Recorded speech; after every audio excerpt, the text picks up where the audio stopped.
I'm a man who believed that I died 20 years ago, and I live like a man who is dead already. I have no fear whatsoever of anybody or anything.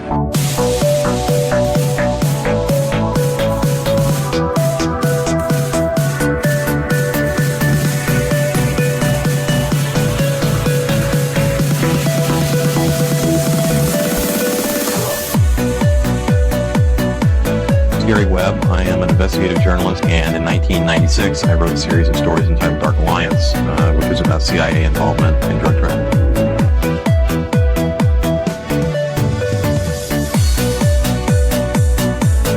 I knew a man who once said death smiles at us all.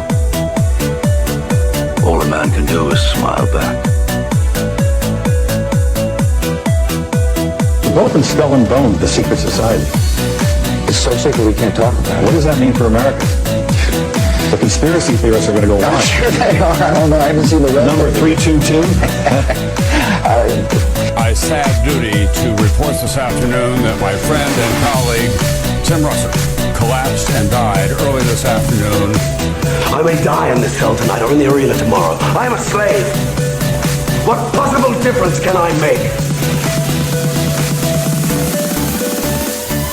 And no official of my administration, whether his rank is high or low, civilian or military, should interpret my words here tonight as an excuse to censor the news, to stifle dissent, to cover up our mistakes, or to withhold from the press and the public the facts they deserve to know.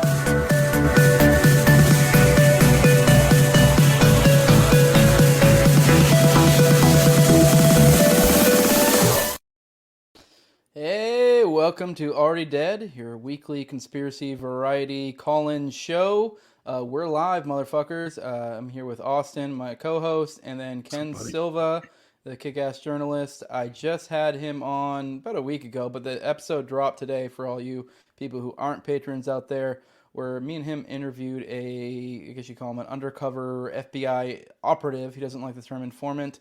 And he said a lot, so I think it warranted having a commentary. And besides, we've been looking for an excuse to bring Ken on. And also, we were actually originally supposed to talk about something different during that episode, and then this kind of fell in our lap. So we'll probably talk about another story as well.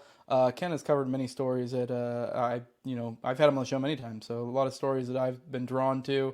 I know Austin feels the same. This is Austin and Ken's first meeing, I believe, so that's kind of cute. But yeah, Austin is a big fan of Ken's work as well. Yeah. But so it's cool to have you here. I don't know, Ken, if you want to, maybe you want to give like a quick summary of who and like what our interview was last night. Maybe you can give a better summation of it, just kind of quick rundown for those who didn't watch it. But I would suggest you go watch it. It's out. Go check out the Rumble. The Rumble version has the sweet edit that Lainey made for me on it. I wasn't able to make it work because of copyright issues on YouTube, and then I don't know, I just couldn't figure out how to set it up on MP3, so I just went but Rumble's got the dope edit, so go check out that one. But anyways, Ken, what the fuck did we do? That was bizarre. Part of why I wanted to talk to you is because I kind of want to, I don't know, talk about what the fuck we did, because that was kind of nuts. Yeah, it was crazy. I'm still trying to process it all. Just for people who aren't familiar, I've done an investigative series called The Fed Files, which looks at the FBI's infiltration of the neo-Nazi movement in the 2000s. A lot of people know about Oklahoma City, Ruby Ridge, but 2000s is kind of like nobody's written about it at all, so that's kind of what I'm trying to do. And one of the few primary sources is a book called Undercover Nazi, which was written by the former FBI informant. That's what the FBI would call him. He objects to that, but David Gleddy, he wrote a book about infiltrating right-wing groups, and he was able to do that because his cover was blown in open court. So I guess that kind of freed him up from certain gag orders that the FBI had on him. And basically, he doesn't mince words. He admits to entrapping Nazis, and he basically says Nazis are bad people, so they don't have the same rights. I guess that's who decides that. I don't know, but David feels pretty strongly about it. I appreciate his honesty. And I guess the last thing I'll say is, like, I'm sure this is a libertarian show. A lot of people will object to defend David. Like, any country needs young, testosterone-filled kids that will do what they're told. Like, that's, if he was in the 40s, he probably would have been storming Normandy. He was in the 90s, so he's working for a corrupt government, not asking questions. And yeah, I think that covers Gleddy pretty well. I did interview him privately, just over the phone, and he told me pretty much the same thing he told me on your show. And I'm just like, oh, Jose has got to have this guy on. People have to see. It's one thing to read his quotes, but if you actually see him say it, that's just a different psychological thing. And I think it's going to blow up on Twitter eventually. It's still pretty early. But yeah, so thank you for obliging my last minute audible. And I hope it was well worth it, I think, for you and your subscribers. Oh, I think so as well. By the way, I will be adding that to I think I already did, to the Fed Files playlist that I have set up for, because I think we did 2 episodes prior on your Fed Files, and then this, because I just feel like it kind of makes sense to add it to it. I might add this episode as well, just because we'll probably touch on a lot of the same stuff. But it definitely, it was something else. I mean, we mostly just let him talk, and obviously I have my thoughts on it. Well, it is kind of wild, him being completely unashamed, but then also seemingly. It's weird. I don't know. I guess to me, I just felt like a little bit of cognitive dissonance at times, where he would point out, like, for example, you brought up how, like, oh, the Nazis, those guys, they broke, they wanted to harm people, so they lose their rights, according to him. But then he would admit freely that, a lot of innocent people are going to get hurt in the process. And you're like, well, I mean, that therein lies the issue, kind of. But I don't know. At the end of the day, also at the same time, though, it was hard not to love him. He's kind of like in a Trumpian type of way. It was very just, I don't know, I guess refreshing in the sense that he just, yep, this is what I did. Yep, this is what they told me to do. I'm glad I did it. And you're like, okay, like, I don't know. I actually feel like I could really enjoy, having a beer with this guy. I mean, I just probably wouldn't pick at certain things because we'd probably get into shouting matches. But I don't know, I guess maybe that's where I'm a little less autistic than some libertarians.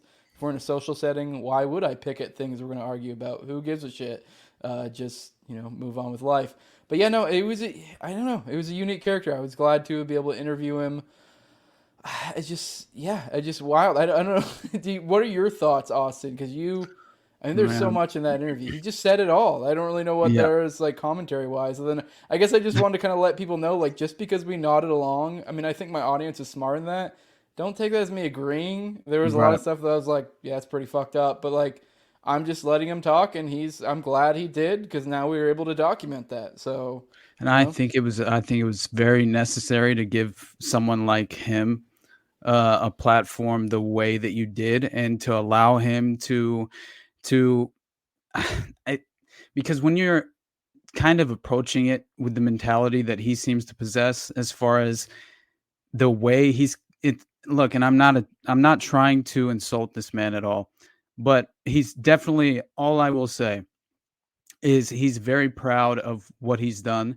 And that alone is like, I feel like a level of, you had to convince yourself of something, I would say in hindsight, because I think that really it was more of a window into the landscape of how these, I guess, they're really informants, but if you want to call it an operative, they're kind of used in that way, and they're definitely utilized by handlers who, specifically steer them into certain positions, and especially if we're in regard to, like, what was he running, like a roll? What was it? The parlor that he was running. What was it called? Roller derby thingy. Roller derby. Yeah.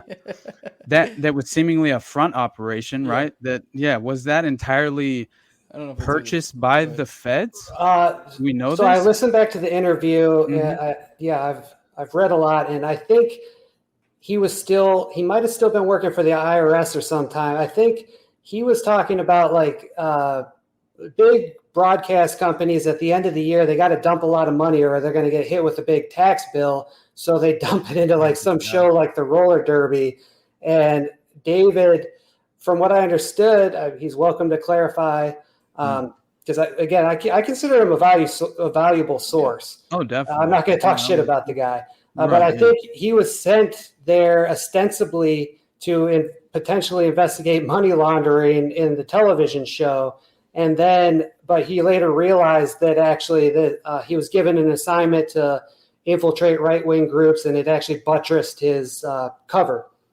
Interesting. Apparently, this used to be big. Adam, our producer, I don't know if he's saying that this guy worked for Roller Jam. I doubt it. He was just, I think, using it as an example. He said it used to be on TNN in the late 90s. We used to get drunk and watch when he was in college. I think because he's a little bit older than me and you, Austin. Me and you, Austin, are what, like early 30s? I turned 33 in a few days. Yeah. So, he's, I think, like 5 or 6. Roller Jam, so, yeah.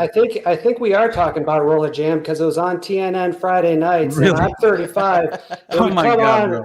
It would come on right after ECW. Everything's a lie. It's a fed up. That is hilarious. Don't tell me that ECW is a FBI front operation. That would break my heart. Oh my God. That honestly, though, I will say that just the way he was kind of brought into the landscape in general was strange. It makes sense that you would like some small criminal charge, possession, whatever it is, and then I don't know. It seemed like he was implying that he got rolled over as some sort of, informant just with the local PD or something with the narcotics division or whatever. I don't know, because he had mentioned it was for weed that he had gotten arrested for. I think that, real quick, I do want to say, I mean, Ken can correct me if I'm wrong, but I believe the way he made it sound to me is that he was saying essentially he got busted for weed, and I think, maybe I'm wrong, he snitched. And then that kind of then got him in with, I don't know if it was the cops or who. Right. And then he kind of then got into the IRS. And then later, he got it. It was like he had that reputation of being able to work. So they kind of pass him off to the FBI. So, because it is kind of weird because he does make a distinction between informant and operative. And the distinction is whether you got brought in due to like crime or whatever. And now you're, so like, I know maybe it's being a little pedantic or semantic because it's like a tiny drug charge, but like I think that's where he makes the distinction because later it was a separate thing that when he joined the FBI, it's not like they were lording that weed charge over his head. No, and that's not what I was trying to imply. What I was, I just wanted to clarify that because I was trying to separate that in my head too because he's like, well, you got busted for weed charge, and so I had to like separate the two events in my head. Right. Sorry, go on. Well, I just thought it was. I'm sorry. I just wanted to mention that the fact that the Orange County Sheriff's Department introduced him to the IRS to be a civilian investigator was that how he put it in context. And that alone was strange, the way that he was just kind of laying it out as far as laying the groundwork. But I don't know.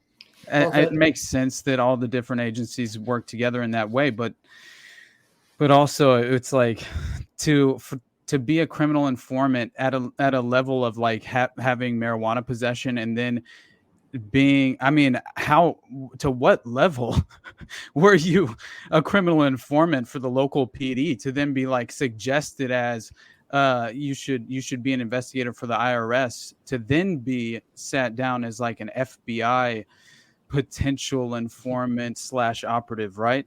That's a good point. I feel like there might be a chunk of history left out, but sorry, Ken, go ahead. Weird. The reason the IRS was interested in using him, I don't know how he made the connection, but he was he had a tree trimming company, and so he had access to rich people's yards. So the rich people would hire him to go trim their trees, and then he'd be like, tallying how many boats they have or whatever, and whether they have hidden assets. So that's how he got involved. And I should have mentioned it at the outset. I did catch him in a couple contradictions. I think he told us the honest version on this show, but in his book, he talks about encountering the crazy mountain man, who we'll talk about later, I'm sure, while whitewater rafting. The mountain man was talking about terrorism, and so Gleddy approached the FBI, and that's how the relationship started in the book, where I think we just got the real story on the show. So, yeah, viewers beware. I mean, he admitted it. He's a professional liar,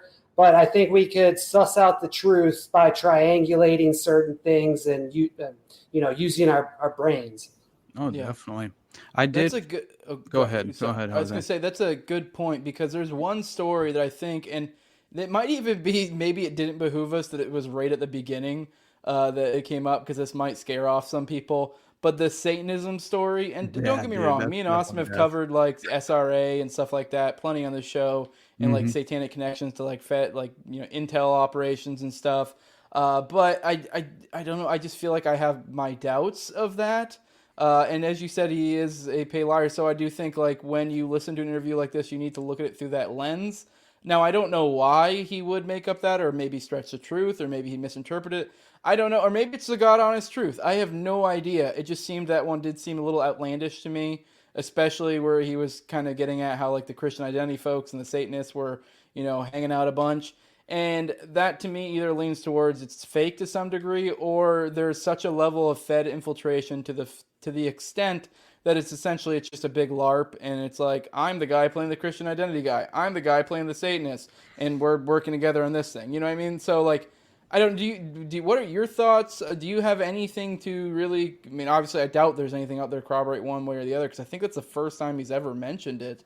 So I don't know, maybe something. I mean, I highly doubt there would be anything to corroborate it. I don't know how you really could, but I mean, I just thoughts on veracity of things he said in general, and just I guess maybe that I don't know. I could lay down a few facts, and then Austin could give his thoughts, if that's okay. I mean, I don't want to take over the show, but I just want to, lay down the facts before we give our opinion, I guess, because he did have dealings with Joshua Caleb Sutter, who is a Satanist and runs a satanic publisher. He's an FBI informant. The Bureau subsidizes a satanic bookstore. I think most people are familiar with that story. And so I had told him, like, oh, wow, you actually had contact with Joshua Caleb Sutter. Like, do you have any stories to tell us on the show? And then the next day he tells us about participating in the satanic ritual and eating a deer heart. So I think he might have just wanted to tell me a good story because I showed interest. If he has some kind of proof or could elaborate, I'd love to talk to him more. Yeah, I mean, I hope he doesn't feel offended that we think he's a liar. But I mean, like, to be fair, I mean, he had said he was a liar. Once again, like I said, I mean, I'm not even necessarily. I mean, I do find a lot of things he did despicable, but like, he is a very interesting guy. I mean, I don't know, Austin. Do you have any thoughts on the I don't know, that component? Someone brought up in the chat that he was in the premiere of the episode earlier.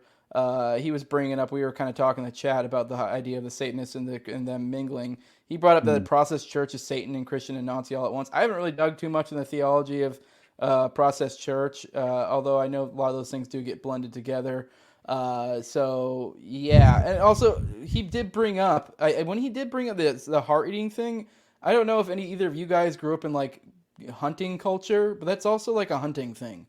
So I mean, obviously it's more like a wives' tale where some people take it seriously, where it's like usually your first kill, you're supposed to take a bite out of the heart. Yeah. So I don't know. I mean, it just that one did seem a little outlandish to me. Usually not like a blood ritual sacrifice though, right? Yeah. Like, and that was what I mean, of course that popped out to me immediately because just hearing him say that, and it was early on in the interview, but yeah, that's going to trigger my mind immediately, just merely because of like all the different Gladio connections that I've tracked that seem to tie in with these Satanist groups that seem to operate within a doctrine that is very similar to that. And so all I was thinking was that it was possible, certainly possible, especially if you're running in these groups, because all the Gladio networks, they all ran drugs, they all ran guns. So if you're in the gun circuit, you could very easily run across Satanists. I mean, I think it's possible. He's operating in the black market.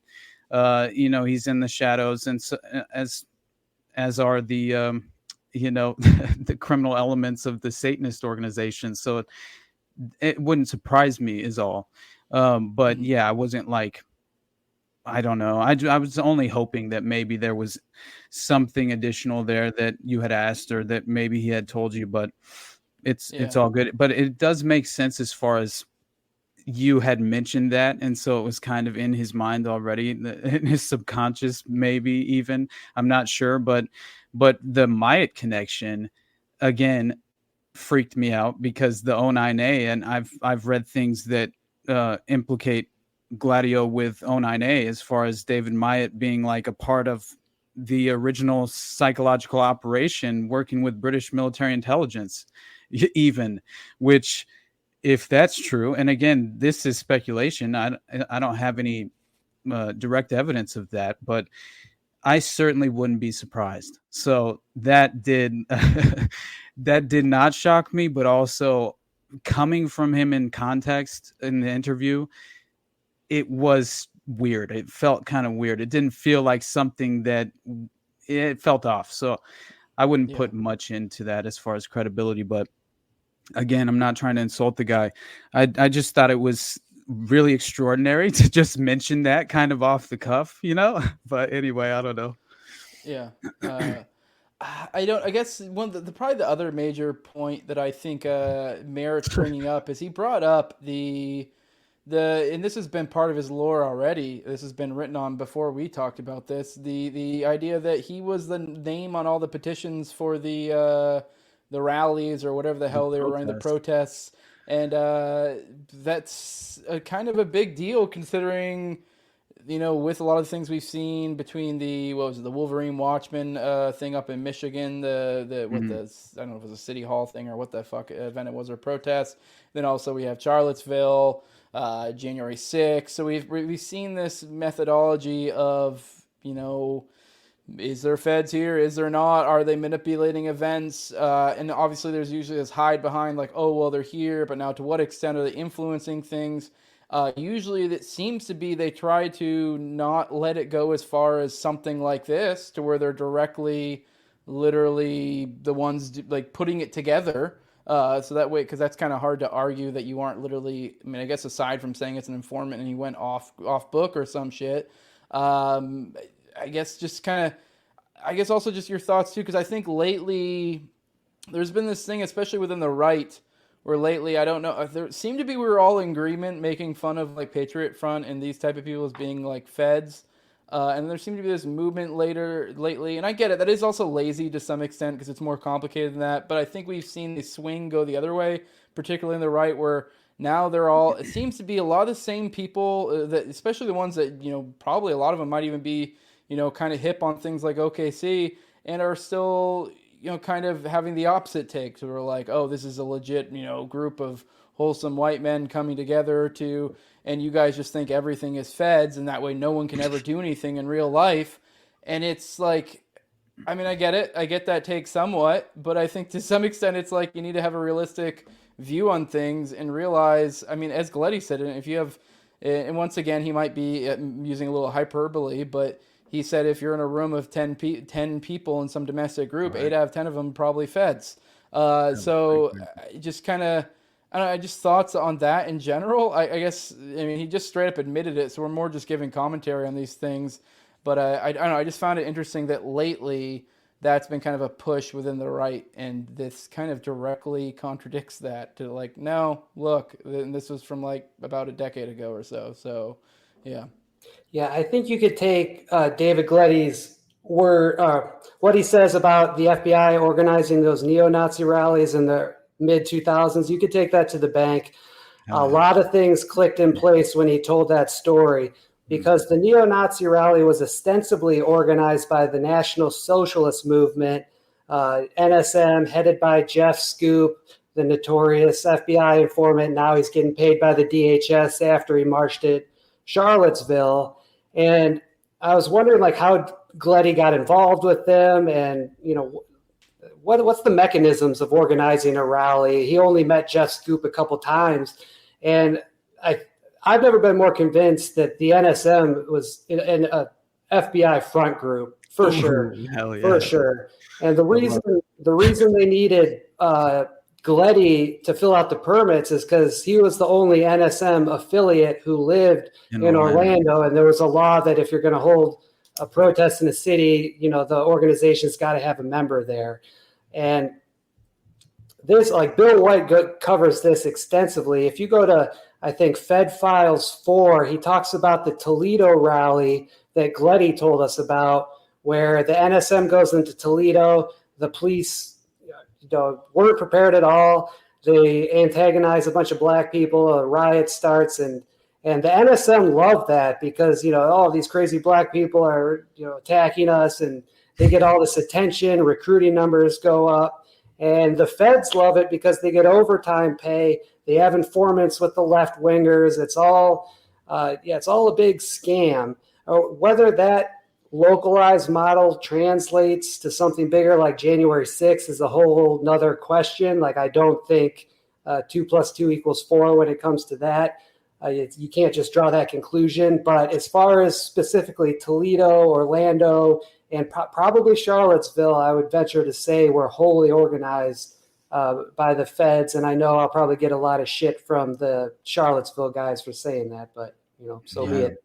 Yeah, which I think just lends to the point. And I'm not even saying that groups like Patriot Front or that there aren't groups out there that aren't either legit or mostly legit. I just think when you're dealing with these sorts of movements, you need to have a clear-headed view on what it is. And I mean, I don't really know how to say it, but like that's just literally like this is what they do. They infiltrate these groups. Anything that gets a large enough mass, there's probably going to be people there. I guess between the two of you, we'll probably get to call-ins here in about 20-30 minutes for those looking forward to that. But I guess any final thoughts between, I guess, either of you guys, if you have anything else you want to really talk about with that interview. I don't know if, Ken, there are any other specific angles that you found interesting. I know you've been digging all sorts of other angles, working on new Fed file stuff or something along those lines.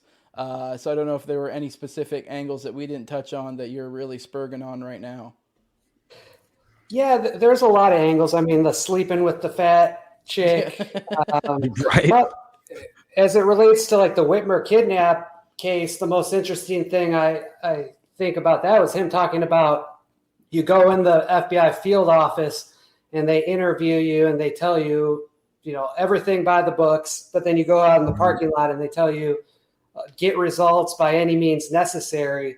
And I just can't help but think of the recent story The Intercept broke about Steve Robertson, the pedo FBI informant in the Whitmer case, who their audio was recently published where the FBI agent is telling him like, bro, what are you doing? All this stuff, like not doing what we told you.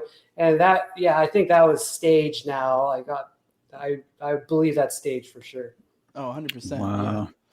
Yeah. I thought, real quick, he made it sound like anytime there was any sort of fuck up they did, like, because he even mentioned it in regards to like drug usage. I guess they almost had like you can a little, but not certain things or not this much or whatever. It seemed to be like whenever there was some sort of infringement on their part, they would pull him in and like it seems like they would have. It sounds like what he was saying is they would have these struggle sessions essentially, or just talking tos of like, you can't do that. And I'm sure these were all recorded. And then obviously I'm sure the same phenomenon likely may or may not happen to where they get pulled out of the side and like, okay, but like, mate, let's get shit done. Okay. So that way, if this ever blows up in their face, they have that. And in the eyes of the informant, they're just like, oh, like this is just like a dot your eyes, like he even said there's a legal aspect of this. And you're like, yeah, legal, meaning like they're covering their ass to burn you if it comes down to it. So, I mean, I guess one way to look at it is, they're the legal side. You're like, oh, well, not really. They're separating themselves so they have plausible deniability, and they're setting you up as the fall guy. And to that point, he even mentioned being tagged as a hostile witness and not being able to testify, right? And so I thought pairing with. Right. I thought that was so interesting how he had mentioned if he's kind of paired with a clean operative, then that one operative remains clean so they can testify in court. And then he's able to kind of operate, without a leash almost. Right. And I like that seemed interesting as far as the concept alone. You know what I mean? There is a distinction with a difference when it comes to informant versus operative. I actually think I will respect that terminology because he literally said, he only made a couple criminal cases his all 10 years. He converted dozens of informants, though. That was his job, just to get in there and be a mole. Like, it was really, really crazy stuff. And I guess I would just finish off as it's really the tip of the iceberg as far as this story about PatCon continuing post 9/11. Once David Gletty's cover gets blown, shit gets even crazier. And maybe I could come back in hopefully like a month or something and talk about that. But I'm writing a 3-part series called Inside Robert Mueller's Right-Wing Terror Factory. Oh my God. And it's basically, this is the first Joint Terrorism Task Force right-wing terrorism case in history, from what I understand. Like, they did a bunch of Muslim cases, and this was like a beta for doing it against the right-wingers. And they set up a neo-Nazi motorcycle gang as a front group. And our friend Joshua, not our friend, the fucking Satanist scumbag, Joshua Caleb Sutter, is involved with this motorcycle front group. So I'm telling you, like, it's PatCon. It's PatCon all the way, and it's brand new stuff. And I just like thank you guys so much for giving me this platform, because like I don't have a big account. I'm kind of doing the work quietly, and you guys are really some of the only people that promote it. So thanks again. Oh, stop it, Ken. I feel like I don't know, man. Like the amount I've read your stuff, and just I look for your interviews and everything. Like, I mean, you are just an amazing resource at this moment in time. I think you're just so valuable, and I think just your ability to remain credible, that alone is extremely valuable in today's landscape, and especially in the media. As far as, I mean, well, it depends who you ask, but I appreciate the kind words. No, I'm just being honest, man. Like, when I found you, well, I think I can't remember if it was the Stephen Paddock article or what it was that I found. I don't think that was it. I think I had just discovered you from either Jose or Scott Horton or something.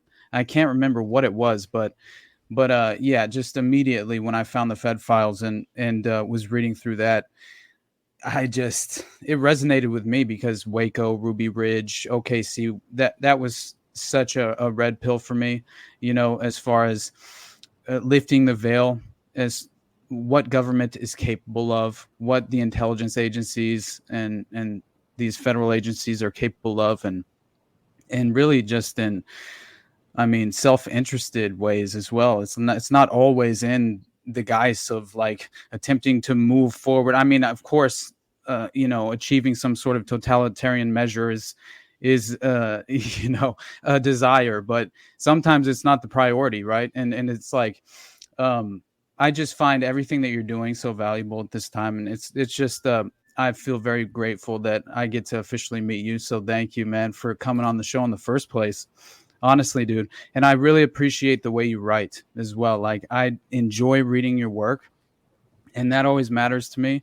But yeah, when I was reading through this though, it's exactly like you are I would think the most valuable resource as far as like trying to make a credible case that PatCon never ended. And that is just so important, right? That people don't forget, that none of this stopped, right? It's the same thing we talk about when we talk about MK Ultra and a lot of these other covert operations. It's like the implication, the public perception is that they all ended, right? With some sort of actual accountability, that was brought forward by, some sort of government mechanism, right? The church committee hearings or whatever the case may be. And it's usually never the case. It's some sort of like controlled, limited hangout that it will reveal certain information that's allowable for the public to it always seems like they're burying the most damning, the most condemning information that really needs to be brought to the surface. And that is what you're doing. And so I think that alone, thank you, brother. Right. I just have to say that.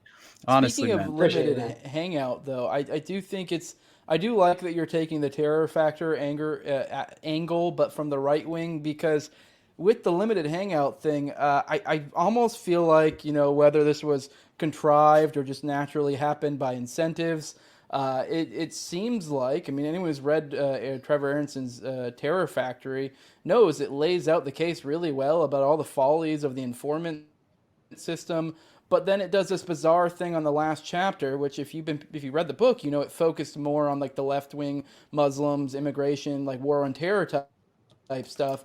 And then and the last chapter has this weird conclusion when it kind of comes out where he kind of points out like, well, we have this actual growing domestic terrorism issue. And I don't know if I don't recall, it's been a while since I've read it. I don't know if he outright calls for that being used, but it's almost implied that like, oh, what's being used for this could be used for that. And so it almost feels like there was this reflexive thing where they're like, oh, well, when they get sick of the infiltration in the left wing, we'll already have the infrastructure set up for the infiltration in the right wing. And then they'll probably, over a course of 20, 30 years, do the same thing all over again.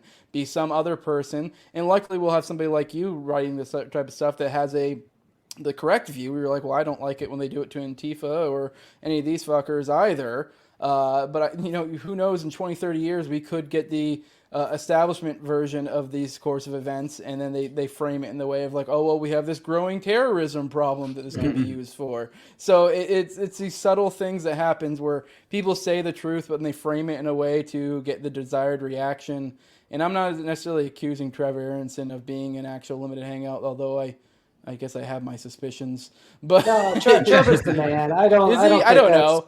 I just, that last chapter, I was like, come on. Like, how do you, but I don't know. Maybe he's just that die in the wool of a lefty.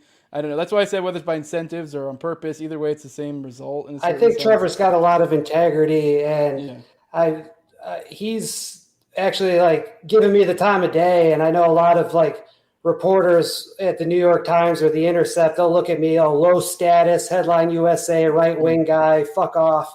But like we've shared information, and like he's a very, very good guy.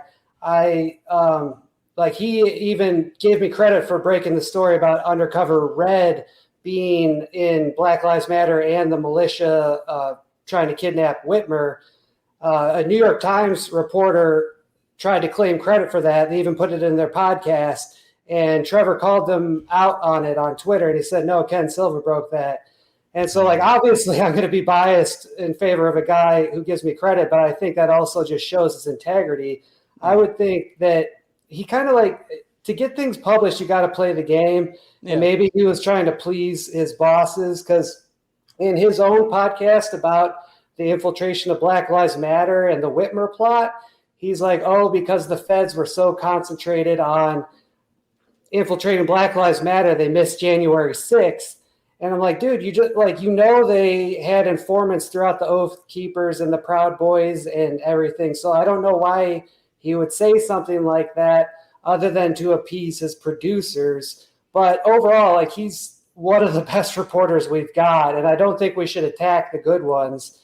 There's plenty of demons. Yeah, this is why I've tried to make a point lately where I've said on a few different shows that limited hangouts aren't necessarily always a bad thing. And by the way, when I say limited hangout, I don't necessarily mean like whether it's intentionally or not, because once again, it's kind of the framing. And as I put there, you might be right. There might be things where it's like I have to frame it in certain ways to be able to get this through my editors. And I do think there is something to, like I've brought up the example of the most recent OKC documentary that came out. It was framed in certain ways to be a little bit of leftist bullshit in some ways, like kind of, taking the, almost the Tubin angle somewhat. But for the most part, it had a lot of great new information that came out. And so it's like, to me, I'm like, hey, I see that as a win that's advancing the narrative in a positive direction. And I get it. Sometimes to get through these establishment places, I guess you kind of maybe do need to give a little, or these are just the genuine beliefs of these people and whatever. That's just kind of where they're at in their journey, and they might progress later. I mean, with Trevor, who knows? Maybe that was a book written a long time ago. I know he came a lot from the left, so maybe he's changed his perspective on things since he wrote Terror Factory.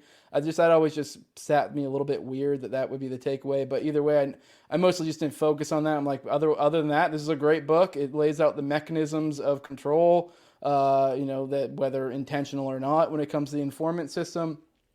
Now, I guess I did kind of want to maybe focus a little bit on the macro mechanisms of control. And this is getting very speculative. I'm not necessarily saying this is the case. But we've talked a lot about this on the show about how certain fronts can sometimes the feds will work through fronts or through criminal fronts, and they use criminal operations to support their stuff. And I'm not even claiming this is a Fed operation, but I do find it interesting that it seems to be your former employer, Epic Times, it seems like they've been accused by the Biden administration of being a criminal front, and it seems to be, from just perusing your article on it, seems to be they might have something here. So I just kind of your thoughts, and then I did want to like then kind of tie it in with how your time ended over there. We'll touch on that after, but I just kind of like let my audience know about what's going on at the Epic Times and that. Oh man, you guys throw me under the bus right after praising me? What's with that? What? Dude, You throw me under the bus saying I work for a criminal front? No, I just kidding. Oh, okay. I was like, what? No. I think you guys will see where it comes from. That I don't know if you guys, maybe you guys aren't on the best terms anymore. No, certainly not. Epic Times fired me, and they're like a nonprofit funded by a billionaire, right-wing, anti-communist Chinese person, and I was always looking at it from its cozy relationship with the State Department, because the state, like you can see all this stuff about the genocide of Uyghurs. It's kind of like a tight relationship where the Epic Times amplifies that, and the State Department's happy to feed them to it. And the Epic Times, our Twitter mutual Jim Harrison Keller, I think, is his handle name. He's like a lefty, but he's a pretty good guy. Yeah, he's good. He's good stuff. He's a really nice guy. And he published documents showing, or an article showing, that the Epic Times gets State Department funding by way of the National Endowment for Democracy, funding the Friends of Falun Gong, and then that goes to the Epic Times. So I've always looked at that angle, but apparently they were doing money laundering, and I have no idea why. I thought the billionaire was just funding it as a loss leader to get political influence, but apparently the DOJ is alleging that one of its executives was basically buying dirty money on the dark web, buying it at a discount, laundering it, and then putting it in the Epic Times bank accounts and represented it as donations. And I have no idea. I honestly don't know why they're doing this, other than to present themselves as more grassroots and legitimate. We don't have enough details to know what's going on. It could have been one weird, ambitious executive that was trying to boost his numbers and make himself look good. I don't know what like Chinese culture is. If you're going to go into business just to if you're going to do crimes just to like improve your reputation in the company instead of going into business yourself. But that's basically the gist of it. And yeah, it's hard to tell exactly what's going on. Wow. Yeah. Now I find it interesting to pair this with I don't know how to frame this, because I forget what I can and can't say because you are currently under NDA, correct? You can confirm that. You are currently under NDA. But now I guess we can frame this in a way that you just so happened to be fired after you put out a story that then magically disappeared. And that story was about very much tied into, a story that I've talked about along the show, Oklahoma City bombing. And one of the characters, Dave Holloway, which was a buddy of Kirk Lyons, worked with him a lot in the Cause Foundation. I believe he was also where Strassmeyer was with him in Texas at TLI. He also was the one that I believe escorted Strassmeyer out of the country. And essentially he was, kind of the lore is like he was some sort of pass fed of some sort. And then working with the neo-Nazis. And then when it was all said and done, now somehow he has a job at NASA. Just bizarre. People can draw their own conclusions from that, what they think. I guess if you want to just maybe your thoughts on that story. Obviously, we're not saying any of these things are connected in any way, shape, or form, but that just so happened to be that was your last story at the Epic Times. And it disappeared pretty close or pretty shortly after. I believe Arthur Bloom wrote a good story on it for those who want to check it out. So yeah, I just put the link in the chat. Okay, where to start? So I guess we should give Boltzmann Booty credit for discovering Dave Holloway working at NASA. Dave Holloway just put it on his LinkedIn. It seems like, I don't know, sounds kind of like David Glady, to be frank, where he wants to just brag. He listed that he worked for Intermountain Aviation in the 80s, which is like a CIA front company connected to Iran-Contra, just in the guy's LinkedIn. Crazy shit. So Boltzmann Booty publishes that. And I'm like, well, shit, like this is newsworthy. I'm going to actually do some gumshoe reporting, call up NASA, call up some people and, confirm this and do a story. And so I confirmed that Dave Holloway works for, Jacobs Engineering or something. It's in the piece. And Jacobs Engineering is a NASA contractor. So Dave Holloway, he has to have a security clearance to have that job. How does he get a security clearance when he used to be in a militia that was investigated by PatCon? It's a very weird question. And then if you dig further into the piece, there's FBI 302s where Holloway is talking about having foreknowledge of the bombing. I mean, this is the guy who was talking to McVeigh on the phone, I think like the day or two days before the attack. And that guy holds a security clearance. I guess he checks out according to the fucking FBI or whatever. Yeah. Anyway, though, that story. So I published that story and it got shared 4 times. So it's not covered by my NDA, but then it got spiked. I'm not satisfied with the explanation for why it was spiked. I can't really go into what I was told or anything, other than to say, like, it's all factual and truthful information. And I've since built on it. I just haven't published anything because I don't really know what to do with this work. I'm trying to kind of pass it off to my fellow exile from the Epic Times, Liam. So Jacobs Engineering, they told me that they would investigate this. And so I wanted to publish another story about the investigation, but was fired before I could do that. And now Jacobs Engineering won't answer my emails, even though they promised to investigate this Nazi that's working for them. And I'm trying to give it to like a big high profile reporter that'll carry this story forward, because there's something going on here. I mean, I've tried to give this information to people in Congress, staffers, anybody. And like, I don't know if people just don't like to do complex storytelling, like reading that kind of journalism, if there's too much going on with Trump. But yeah, we have, I think you could reasonably say, somebody connected to the Oklahoma City bombing that currently works as a NASA contractor. Mm-hmm. Hell yeah. And to summarize for the audience, because I know we're throwing a lot at you and you may not have followed all these stories. I guess to summarize, you wrote this story about someone who was in kind of in league with a lot of the players that seem to be involved in the Oklahoma City bombing. And now he's working for NASA, and you wrote this story, and you then lost your job shortly after by a company that may or may not be a criminal front. So the only point I'm getting at here is just kind of think about how certain mechanisms are put in place and how they operate. I'm not saying that this was some Fed operation to shut old Ken down, but if it was, would it look any different? You know what I mean? That's kind of the point. Like, so I think people need to be aware of how these things move and how it operates. So yeah, and that's not the only story. It's in Arthur Bloom's article. They buried broke a story about Ehud Barak being a shadow investor in this spyware company that's selling products to local police.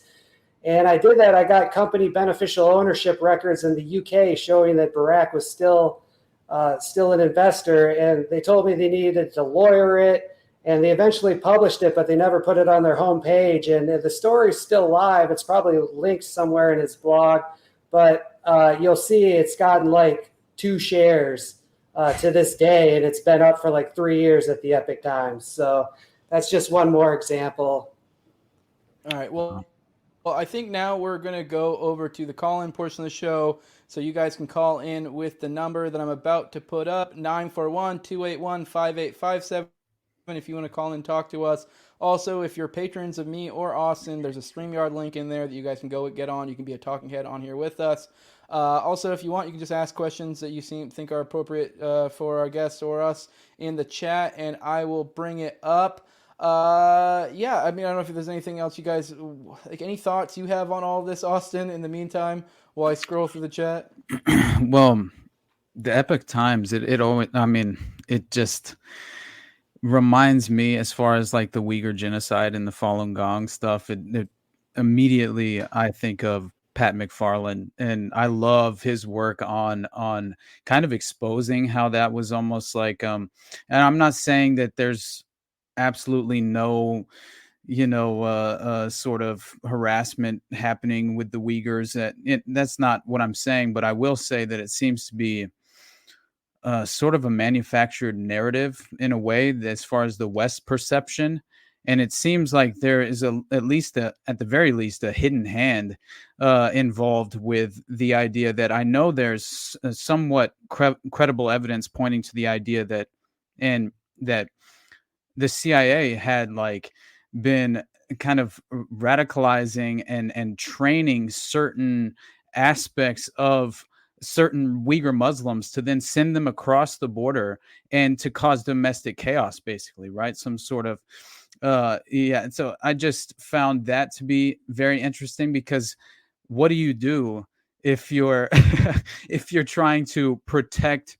And again, I oppose government philosophically, so I'm not trying to like introduce the idea of like using the state as a tool, but I am suggesting the idea as far as the government reaction clearly will be, right? They're going to attempt to crack down on this group, which are the Uyghur Muslims that were being utilized. So of course, I would imagine they were being, at least abused in some fashion as far as their civil rights or whatever are concerned in domestic China. But yeah, I find that entire subject matter interesting. But I always remembered that the Epoch Times, I'm sorry, and had connections to the Falun Gong, and that they had direct connections to this sort of manufactured narrative that was happening. So I'm not entirely certain of the details, but I always found it interesting. And I think that connection alone suggests like that at the very least, you're propping up a false narrative in many ways. And everyone was suggesting genocide whenever that was hitting as far as that wave was crashing through the media cycle. So, yeah, I don't know. I think that many of these narratives are kind of propped up just to achieve certain goals. So it's just the game that they play. But so I'm not suggesting that I guess it means anything necessarily that the Epoch Times would have participated in that. But yeah, I do find it strange at the very least. And of course, in my opinion, with like the OKC ties, as far as I'm immediately reminded of Jesse Trinidad, kind of exposing the sensitive informant program.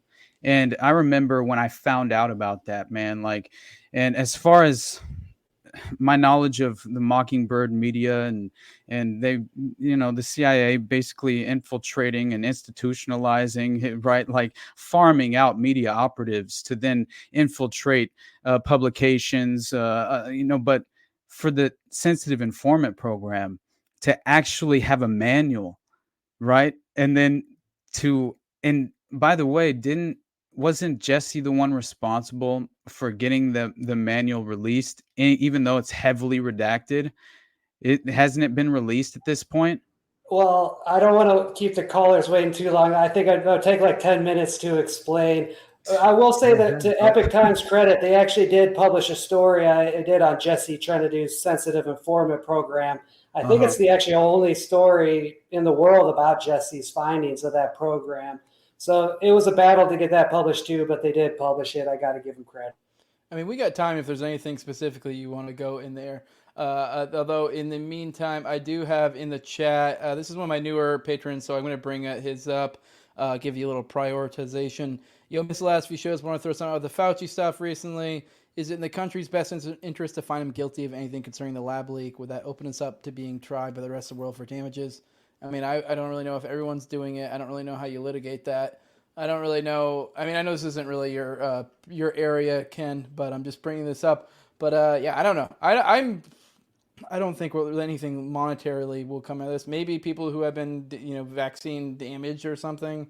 Maybe. I don't fucking know. If you guys have any thoughts on that. I think it's in the best interest that it gets exposed. Now, so far as like monetary, obviously that all comes out of tax money, so I don't know how that works out, if that'd really be in the best interest of trying to litigate that, nation and globally, that might be a fucking nightmare situation. But Well, my sources tell me that Dr. Fauci has already been hung at Guantanamo Bay, so rest easy, Patriots. Yeah. No, that's obviously a QAnon joke in case I get like shadow banned for that or something. Patriots in control, baby. Yeah. But any thoughts on the informant program? You brought up that I don't know if there's anything specifically you want to touch on that between all. You can go as long as you want. So Jesse never got the handbook, and the handbook kind of outlines not necessarily tactics, but it's actually more like restrictions on using sensitive informants. So that's kind of like I'm not saying like I disagree with Jesse, but when I really dug into it, I think that's more like what it is. But like the thing is that the manual itself proves that there is like a specific program for infiltrating Congress, the news, church, sensitive institutions like that. And I guess I would just connect it to the recent controversy over the authorization to use deadly force in the Mar-a-Lago raid against Donald Trump.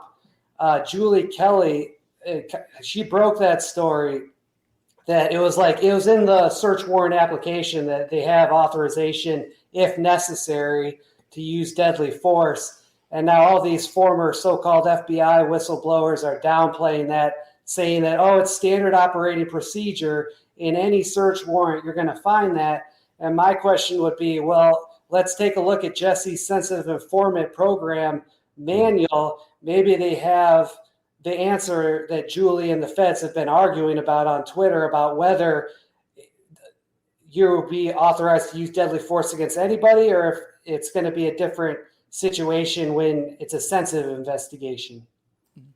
All right, got another chat here from Dr. Corbo's Feel Good Fun Time Medicine Show. But being as I live only about 35 minutes from Elohim City, I can say satanic, white, nationalist, Christian ones, and even the pagan ones all end up mingling, I'm assuming.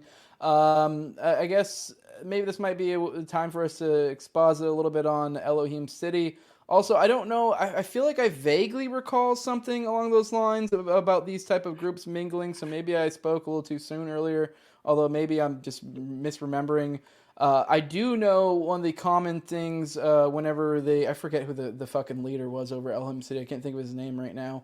Maybe Ken can recall offhand. Robert Millar? There you go, Millar. I should have known that. But I know Robert Millar, it seems like, or other people who apologize for that place, will typically push back against people calling it, a right-wing, neo-Nazi, white supremacist compound, or whatever words you want to throw at it, because they will usually say, it's just kind of like we take all forms of people, although primarily they are like a religious group. So I guess it'd be kind of like the same, in a certain sense, in their eyes, the same idea as like, I don't know, if you've ever had like a Christian summer camp that you send your kids to, that you don't necessarily have to be religious, but it's run by a religious group, is kind of maybe how they would frame it, to where it's like primarily, yes, this is a religious area, but we're kind of accept all wayward souls type deal. Do you recall, I guess just kind of like maybe let the audience know about what Elohim City is, and then just kind of like, I don't know, what are your thoughts about them mingling with different groups? I don't recall, I can't recall any specific situations like satanic type people mingling and pagans, but maybe there was something to that. I'm not sure.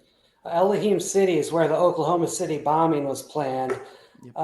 But yes, Satanists, Becca's research goes into this a lot, where Satanists like to try to infiltrate different institutions and subvert them. And BX thinks that's what's going on. Well, that is what's going on in more recent history, where you have like Order of the Nine Angles infiltrating the Atomwaffen division and turning it from like a neo-Nazi militia to like a batshit crazy neo-Nazi militia that's doing all kinds of glow ops. And you do have examples of that. National Socialist movement, the biggest story of my life was breaking that a FBI informant co-founded that. Well, the co-founder was Robert Brannon, the FBI informant. Who was the other co-founder? Cliff Harrington, whose wife, Austin's going to love this. Cliff Harrington's wife is started the Joy of Satan Club, and that's she's an avowed Satanist, And this is according to Bill White at first, but he confirmed this. Harrington confirmed this to me.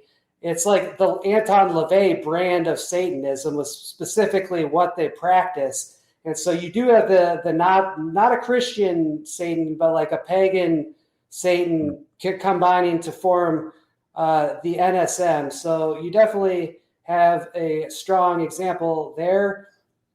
Yeah. So there you go. Real quick, Nazis came over to the U.S., make the CIA, and continue the same process domestically. I know you've covered a lot of Nazi stuff, and then kind of connections, say with like some.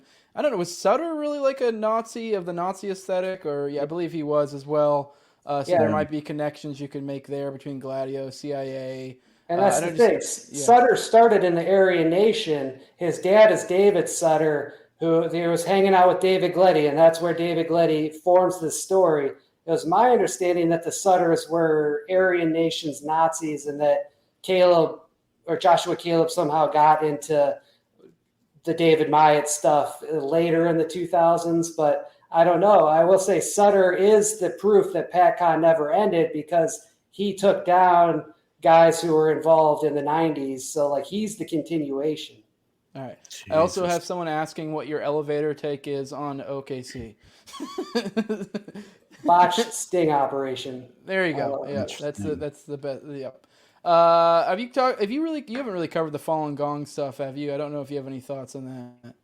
No, Patrick McFarland would be the guy for that. Yeah. That was the claim, though, that they were organ harvesting. Was I mean, it's possible, but that seemed to be disingenuous as far as Pat's reporting was concerned. It seemed that he was at least suggesting that was the case. Yeah, the sources were dubious. It was it was a bunch of dubious. CIA front nonprofits promoting it. 100%. Yeah. Was the Epic Times building set on fire in China? Someone says it's true that it was set on fire in China as like an attack to silence them. I remember hearing a story about that in an ad they did. I don't know if that's something. I don't think they have a presence in China. Yeah, I don't know. They've been attacked in the U.S. by Chinese operatives, according to them, and I think there's some truth to that. If you guys see the advertisements every Christmas time for like China before communism, that's the epic. You see them like everywhere in the country, like big billboards. You go into a restaurant, there's little flyers. It's for this play about China before communism. That's another Falun Gong Epic Times thing. Yeah. I don't expect either of you guys have any thoughts on this, but I just thought this was interesting. I don't know if it's true. This might be up your alley, Austin, to look into. I found this week the reason the Bohemian Grove guys worship an owl is because Rockefeller had an obsession with these Indians in Florida that sacrificed their firstborn in front of an owl. I don't know if that's true, but that'd be interesting. I wouldn't be surprised at all. I thought it was just mainly the cremation of care, the Moloch, and the symbol of the owl. And it being involved with the satanic. Isn't Moloch a bull, though? Yeah, well, it's different forms as well, and you have to realize like it's a strange thing that as far as like whenever they're referencing the owl god Moloch, like it's referenced as an owl, it's referenced as different entities. It's interesting because when you read like the Abrasax satanic cult of Belgium that's connected to the Dutroux network, right?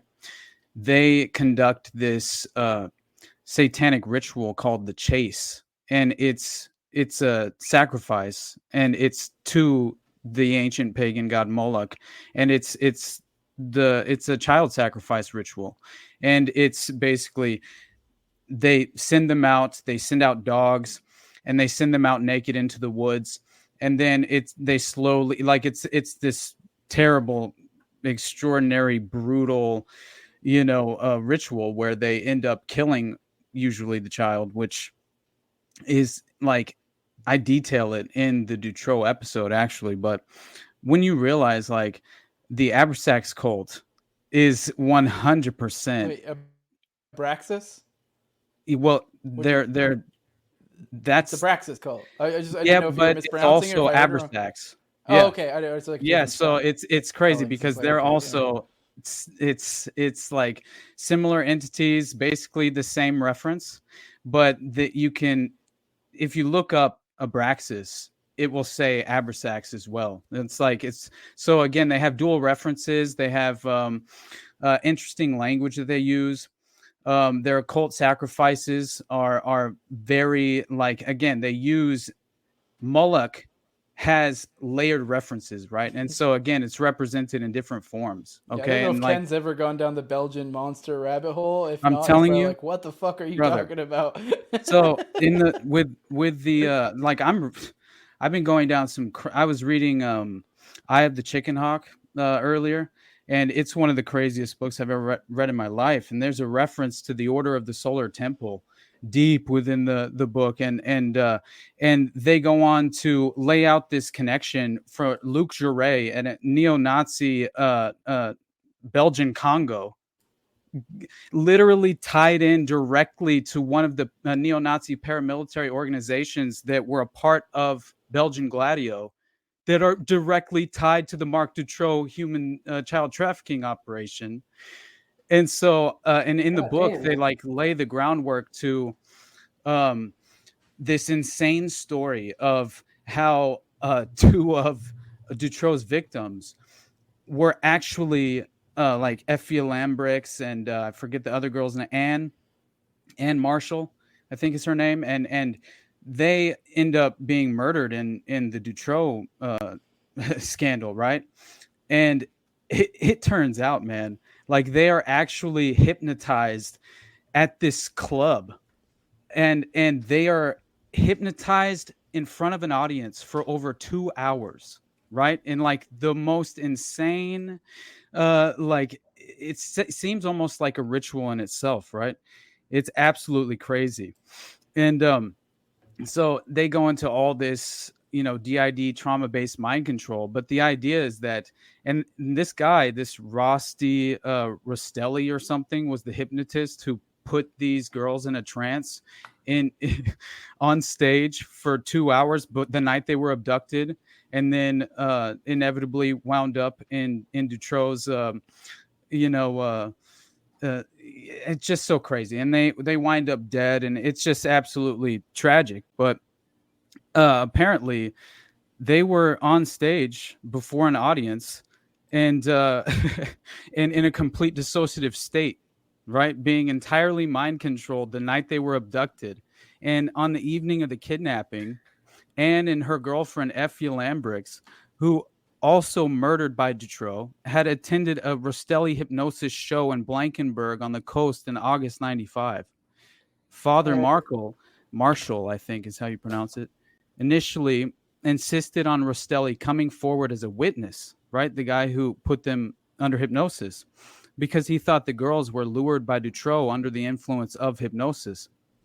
And so these statements were made by friends of Anne and Effia, and who were on holiday with the girls on the Belgian coast at the time of the kidnapping.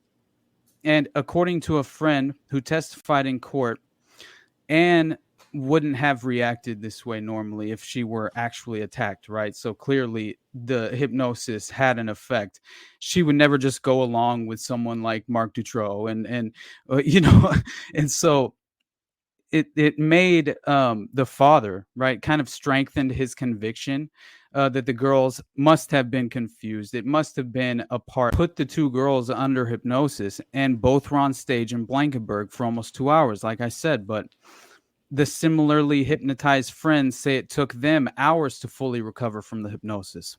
And so this performance was apparently recorded on video and described in a Dutch magazine article. And they were critical of this hypnotist.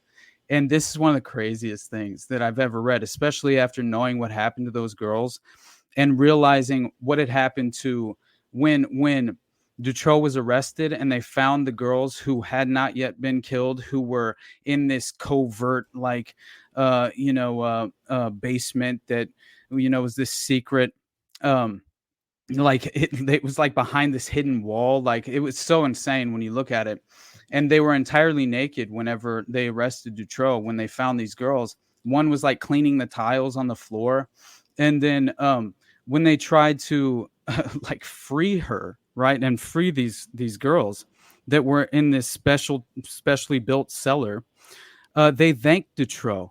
This is according to Judge Conrad before he was removed from the case. Yeah, it's really a twisted form of like, it's completely insane, the level of Belgian high society who is connected to this and why they would be able to remove a prosecutor, remove a judge. The False Memory Syndrome Foundation inserts themselves into the case to completely undermine the credibility of Regina Louf, one of the ex-victims and the ex-witness testimony and all of that WikiLeaks had revealed. At this time, the X dossier is what it was called. And, the X dossier, it revealed that Dutroux hypnotized a girl he raped in 94. And when they arrested him, they found equipment for hypnotizing someone with all this literature about it. And so they called it hypnosis equipment. And it was seized from the house where he kept Anne Markle and Effie Lambrix for 2 weeks prior to their murder, chained up while they're being brutally raped. It's terrible, man.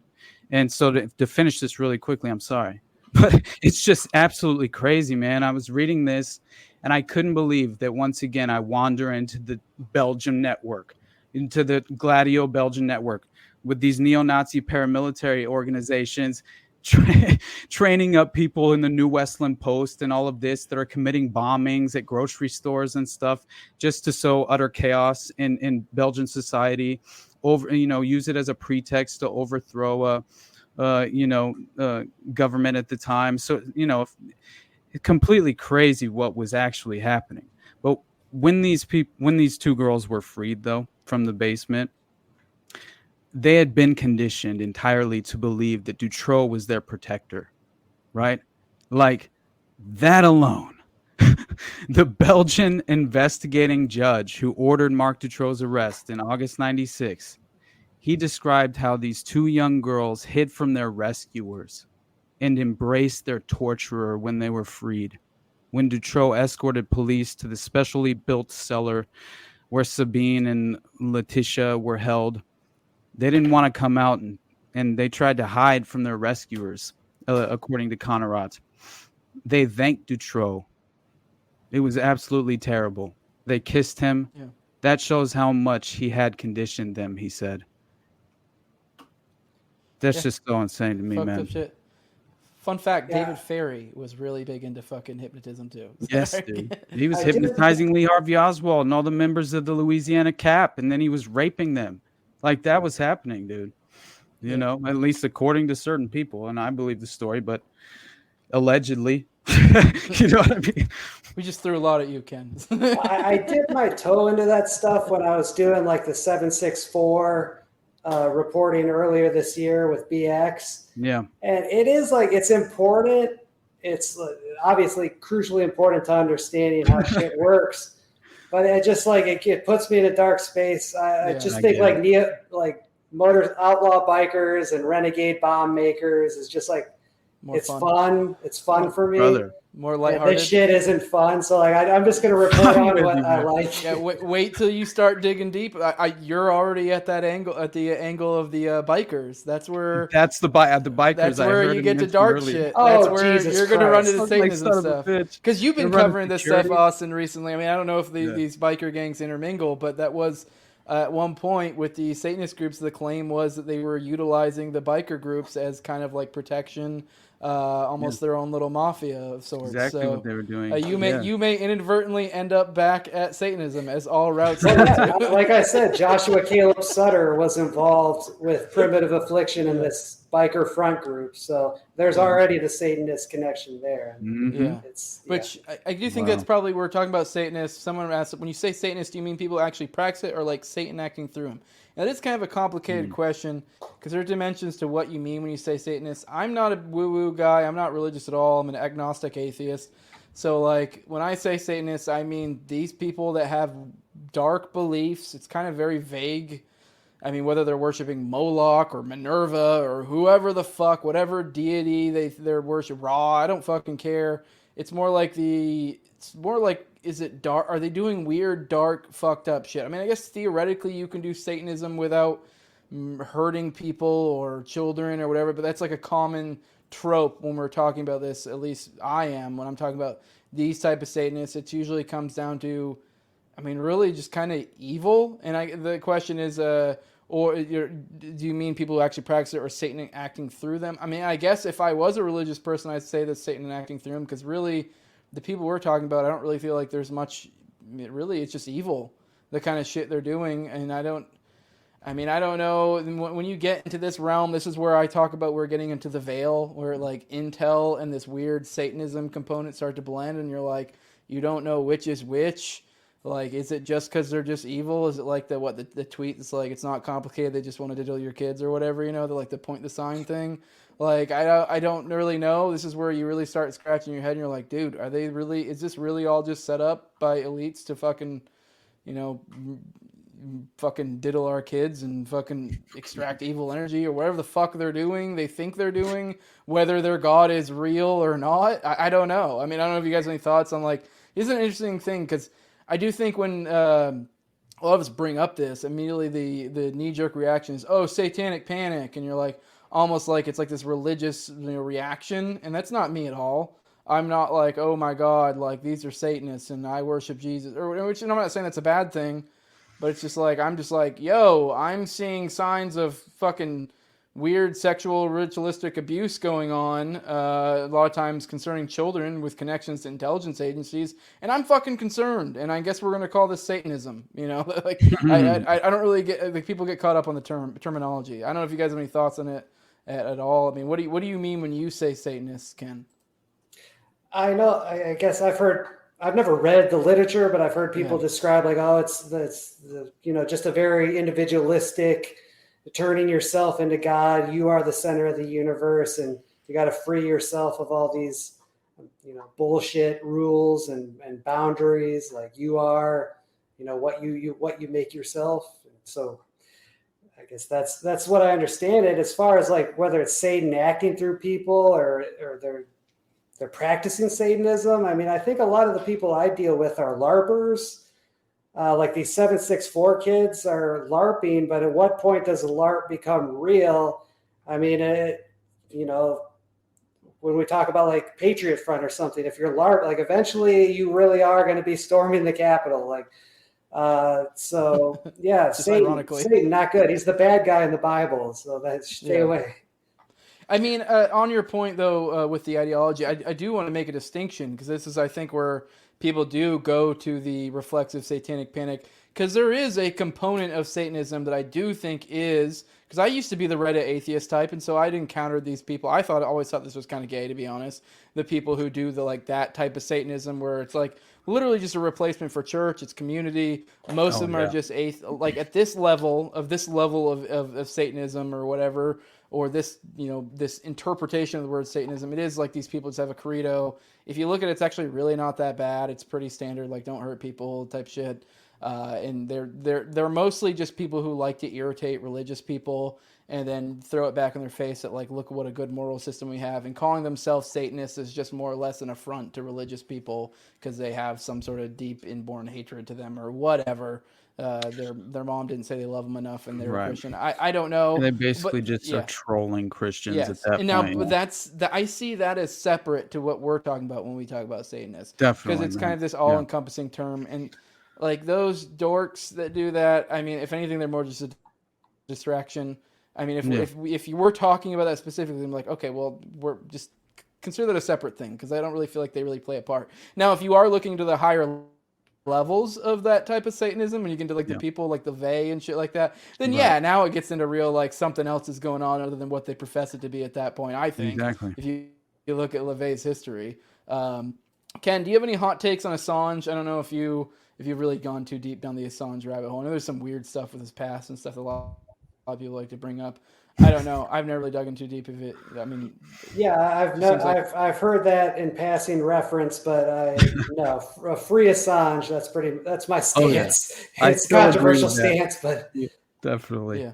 Yeah. Didn't the few girls die because this was on the Belgian monster because he was in jail and they didn't get food or water? Wasn't there survivors? Like there was a 3 and a 4-year-old. Yeah. That's awful. Yeah. Mm-hmm. Yeah. All right.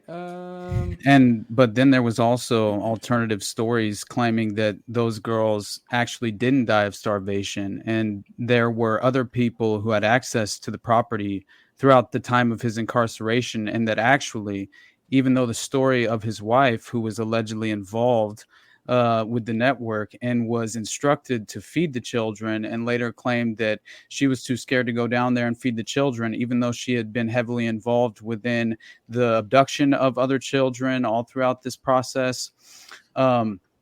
It turns out that it's very possible that those two young girls were actually spotted at one of these highfalutin clubs where, like, Michel Nihoul, who's actually the beast of Belgium, the monster of Belgium, he calls himself, that he will never be held accountable. He says it out loud to, journalists, right? Like, he died a free man in like 2019. And he's who Marc Dutroux was abducting those girls for. There was a much broader network at play, and one of his clubs, one of Nihoul's properties, allegedly those two girls, during the course of Dutroux's incarceration, while they allegedly starved to death, were potentially witnessed being abused at one of those other properties by other individuals who had access to Dutroux's place. So, yeah, I think there's always more to the story. There seems to be a lot more details that if you just keep prying, you're going to you're going to reveal them to yourself, like, certainly. And as far as the Moloch, though, I will say that Moloch, they are pronounced differently. They're definitely, there's an association with Baal as well, and I think that like these pagan deities, right? And it's referenced as like a bull-headed idol, as well as an owl-like deity. And so it's like there are like different depictions, and I don't fully understand exactly what each of them represent. And, I couldn't exactly explain it at this moment, but I definitely believe that there's something, as far as something worth understanding, when it comes to the fact that individuals believe this, though. They, you know what I mean? And like, as far as they practice this ideology, this doctrine, they live their life by it. Either they've been convinced and indoctrinated, or they have an agenda. They want to control people, manipulate. I'm not entirely certain. I think there's different layers to that. Did this shit go on back in like the 19th century and 18th century, or it's like satanic cults like were more recent? Blood sacrifice certainly has been happening for a long time, and like human at the high levels of like the monarchies and stuff, or their conspiracies, or. Yeah, there's definitely, like, at least at the very least, secret societies who perform these rituals, and there seems to be a sadistic level to the rituals. Well, you had the Belgium Illuminati, like, right off the bat, like, once again, still in Belgium. So, I mean, I don't know if they specifically were saying that. They've been voicing. They were tied in, I believe, with the, was it Zabtai Zevi? I forget, or was it the Frank character later? I forget. There was two different people when it came to Sabbateanism. And they were tied into the, like, kind of the founding of the Illuminati. And I mean, if you're gonna make that connection, and then also what the Illuminati is, I mean, what the Sabbateans were doing was this weird messianic Judaic movement that inverted the law in essentially kind of what was good becomes bad and what's bad becomes good. So they were all about, like, transgressing to bring on a new age, which is weirdly like a common trope among like the satanic fucking cults. Like, if you look at like 09A, it's like kind of bringing on a new age. Accelerationism. And that's the same thing that Sabbateanism was about. That their ideas on the Messianic age has started, and now we need to carry on by, like, essentially sinning. Now that the Messiah has come and inverted the law, and this will bring on the Messiah or whatever event, and this will, like, shift a new age of peace where they have whatever the fuck their thing is they want. And they were tied in. So obviously, if what is bad is good and good is bad, the big thing the Sabbateans were accused of was, like, a lot of the blood libel stuff from back in the day. They kind of attributed that, and I think there's probably truth to that. So I'm surprised that people don't point to this more when blood libel comes up. Be like, that's their fault, not ours. Yeah, so there was a lot of like weird stuff about like the sacrificing of children or incest and all sorts of like the stuff that you typically wouldn't consider to be proper things to do in a religious context. That then became, oh no, now this is the proper thing to do because we're trying to bring on a new age. So, but it was just kind of like an acceleration of, in a moral type sense, an accelerationist mindset. They were also about infiltrating other religions and groups too. So, under deception, because their ultimate goal was advancing theirs. So they were Yeah, because I was just trying to get a sense for how much of this stuff is astroturf or just ingrained in certain people's biology. Because you look at like a spike in serial killers in the '80s, that looks astroturf, obviously, probably to all of us. But yeah, I was just trying to get a sense of that. It's an interesting answer. I think it's one of those things too, where you can always keep going down the rabbit hole and finding something else that connects to it.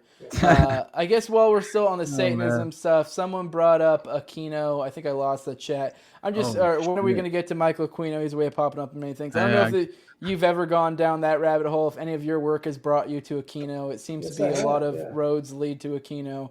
I don't know if there's any thoughts, or how has it tied into your work maybe in any way? I don't know much about him, but I broke the FBI released his file, and I just saw it sitting up on the FBI's website. So I did like a story. FBI released his file on Aquino. It was just about they were talking about him complaining about the false allegations. That's like what the internal FBI reports were. It's not the most interesting story. You're not going to find like these hidden gems on the FBI's website, but. I did break that story for whatever that's worth. Well, I think we're going to go ahead and get out of here. But this was an interesting stream of thought from this buddy here. We had a Supreme Court Justice who was a Francis Sabbatean, Louis Brandeis, and he has connections to the Franklin scandal. I'd be interested if someone look into that. For sure. I didn't even know the Sabbateans really had any sort of presence in any modern day sense. I thought that was like literally like over 100 years ago type stuff. But it just kind of like if you're looking into the secret societies and how they influence each other, that's kind of an interesting thing to bring up. But either way, I think we're at a good spot now. Adam put in the chat, OKC, our producer said, OKC was where Program to Kill and PatCon intersect. I think you might have something there. Ken, let our people know. I mean, if you have any of your final thoughts on anything we've talked about today or anything you have coming up, or also just promote, where people can find your work at and that kind of stuff. Well, I could talk about David Gletty for another 2 hours, but I think I got some big stuff coming down the pipeline, so hopefully we'll return to this. And Headline USA, Libertarian Institute at Twitter, JD_cashless, and thanks again. Awesome. Austin? All right, man. Ken, it's been awesome, brother. It's good to meet you for sure. Again, thank you, man, for coming on. And for that dude, there is an Aquino reference to that David Myatt, by the way, and I found that hilarious. Like as far as in that same piece by this it's like some German language internet media outlet, and it's like dubbed conspiracy theorist. You know what I mean? Like as far as that's my source for this, but it's pretty amazing as far as as just the connection in general, and it is like translated from German, and it says that while Myatt's involvement with Column 88 in the 1970s and 1980s is documented in his autobiography by academics and in other articles, this conspiracy theorist goes on to suggest a connection between Myatt and Michael Aquino of the Temple of Set. Didn't they correspond or something? I thought they used to I think they used to argue about satanic philosophy or some bullshit like that. Right. So they were definitely acquainted. Yeah. Right. I just think it's hilarious that he comes up in every damn thing that I read about. It's just ridiculous to me. But so anyway, you guys can find me at the Underclass Pod on Twitter, at the Underclass Podcast on Instagram. I should have my new solo episode done at least by the end of the week, which should be, basically entirely involved with the Order of the Solar Temple and how it has Gladio connections and once again, the cult is not what it seems, and it seems to be propped up by a hidden hand. But anyway, it's been great, Ken. Nice to meet you, brother. Yes, sir. Well, hell yeah. Everyone pop in next week. We'll do this again at Tuesday at 9:30. I don't think we're having any schedule change coming up. Pop in, call in, be in the chat. I do want to give a shout out to my sponsors real quick who's helped me do what I do at patreon.com/NoWayJose2020. My co-hosts on Tower Gang at Tower Gang Toad. Also have at AbrogateDs and at ZOVERACK. At _Infinite Zeal and Jacob Daniel, the Biblical Anarchy Podcast. Then also my buddy Tim Tuttle at Jolly on Klebold. And then my buddy Will Bell, who makes this delicious Rabbit Eye Blueberry Wine. Go check that out. Like, share, subscribe, comment, share this around, make edits, do whatever. Get this out there, more people can see it. Definitely go check out the Gleddy interview. Share that around, because that's some bombshell stuff. But with that, we are out.